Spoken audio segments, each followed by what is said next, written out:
Clashmas hosted a surprise day channel a few days ago, and you don't want to watch this hour-long replay? Don't worry, I got you covered with all the juicy sneak peeks in this many news. We are in the process of like reworking everything and just like changing the economy. I do agree that the game economy rework is really needed. Now there are like 10 currencies, and gold doesn't even really serve a purpose, and crystal coins are kind of like just there.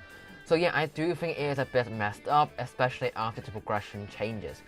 So if you want to get the most up-to-date info about these economy changes, like this video to show me that you are interested in that. Moving on to the reason they made Clashmas skins so damn expensive. The Barbarian Christmas skin actually does have the sound effects that they're intended to have in this update. However, all the rest of them don't. And so the next time we update a game, those skins will automatically be upgraded to the new sound effects that they should have. So the reason they can't add sound effects is that it requires the game code to be entirely rewritten, and that would need players to basically re-download the game. So they are going to need more time to implement this in a smoother way. So the sound effects are the justification for them making it more pricey. My take on this is this: I think it is a bit overpriced even with the sound effects, especially compared to last year. But I do think they made a good point about not needing to spend as much money to progression now. So this is the way for Supercell to earn back that money that they did from progression before. But what's important is that this is experimental. So they will look at the data and look at the effects of this pricing, and they can always tweak this in the future if they look at the data and see that it's not great. But I do have one way to improve this, and I mean, Fan said it himself. So in the future, what we can do much better is have different like tags on the skins to tell you that, okay, what this skin have, and the more things this skin has, the more costly it is to make them, and so it costs more. So in the future, if you check out skins in the shop, it won't just be a 3D model. So there will be info on what it has, for example, custom sound effects and animations. So people know the value that they're getting and understand why they are priced this way.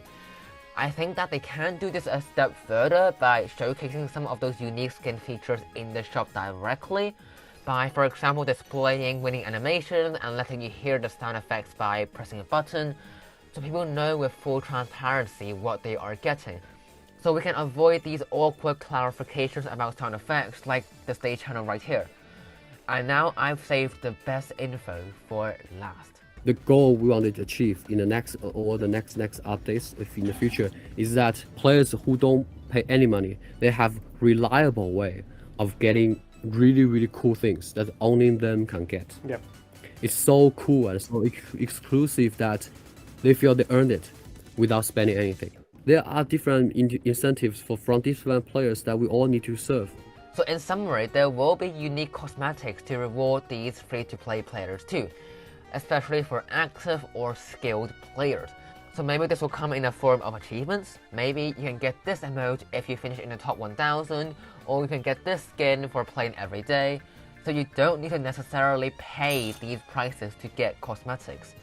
And there will be many more routes to this in the future. Frame also talked about clans in a separate interview. Check this out. But it is like, 0.1 version of the feature, right? Yes. And so we would love to expand it. He also mentioned some potential features they'll add for clans later on, such as and you can learn about them in this video.